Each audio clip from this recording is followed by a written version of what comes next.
చంద్రబాబు నాయుడు గారు రేవంత్ రెడ్డి గారు కలవడం వల్ల ఏ రాష్ట్రానికి ఎక్కువ ఉపయోగాలు ఉన్నాయి కదా? చంద్రబాబు నాయుడు గారు రేవంత్ రెడ్డి గారు కలవడం వల్ల ఏ రాష్ట్రానికి ఎక్కువ ఉపయోగాలు ఉన్నాయి అనుకుంటున్నారు మీరు? నేనైతే ఏ రాష్ట్రానికి ఉపయోగం లేదనుకుంటున్నా ఈ భేటీ వల్ల. ఒకవేళ ఉపయోగం ఉంటే విభజన హామీలు పరిష్కరించుకుంటే ఓకే, కానీ నేనైతే ఏ ఉపయోగం లేదనుకుంటున్నా.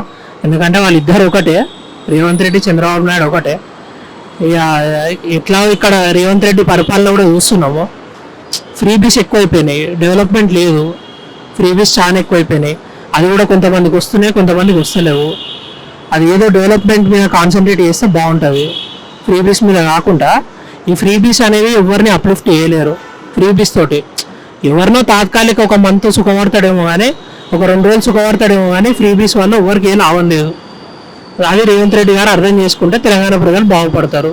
ఫ్రీబీస్ వల్ల ఎవరికి ఏం ఉపయోగాలు లేవు.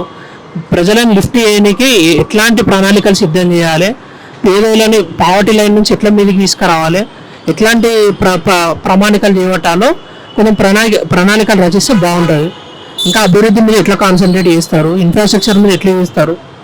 కేసీఆర్ ఉన్నప్పుడు కూడా ఫ్రీబీస్ చాలా వచ్చింది, కానీ కాకపోతే అన్నిటి మీద కాన్సన్ట్రేట్ చేసే వాళ్ళు కొంచెం అభివృద్ధి అట్లా అన్నిటి మీద కాన్సన్ట్రేట్ చేసి చూడాలి. రేవంత్ రెడ్డి పరిపాలన ఇప్పటివరకు అయితే చాలా ఫ్రీబీస్ మీద ఎక్కువ ఉంది. రైతు రుణమాఫీ 40,000 కోట్లు, జీతాలకే మన సగం బడ్జెట్ పోతుంది. దాంట్లో మళ్ళీ రైతు రుణమాఫీ, మళ్ళీ రైతు భరోసా, ఇంకోటి అట్లనే. అసలు ఇన్ఫ్రాస్ట్రక్చర్ మీద ఏం పెడతారు? అంత బడ్జెట్ దీనికే పెట్టినప్పుడు ఇన్ఫ్రాస్ట్రక్చర్ మీద ఏం పెడతారు? దాని మీద క్లారిటీ కావాలి. పేదలకి ఇంకేం చేస్తాడు? ఇప్పుడు సపోజ్ మన ఇండియా చట్టాలే అట్లున్నాయి, రిజర్వేషన్ ఉంది. ఇప్పుడు రిజర్వేషన్లలో నిజంగా ఎవరైతే లబ్ధి పొందుతుందో, ఇప్పుడు సపోజ్ ఒక ఎస్సీ ఒక దళితుల్ని తీసుకుందామండి ఉదాహరణకి. పాపం రిజర్వేషన్ వల్ల అతను బాగుపడ్డాడు అనుకోండి, వారి ఇంట్లో ఇద్దరు గవర్నమెంట్ ఉద్యోగాలు ఉంటే రద్దు చేయాలి రిజర్వేషన్ అనేది. ఎందుకంటే ఇవాళ పోటీ ప్రపంచంలో వాళ్ళ దాంట్లో పోటీ చాలా ఎక్కువైంది. నిజంగా గుడిసెలు ఉండటానికి ఏ పథకం లభిస్తలేదు, అయినా అభివృద్ధి చేరిపోతుండు. నిజంగా వీళ్ళ పిల్లలు ఎదుగుతుండు.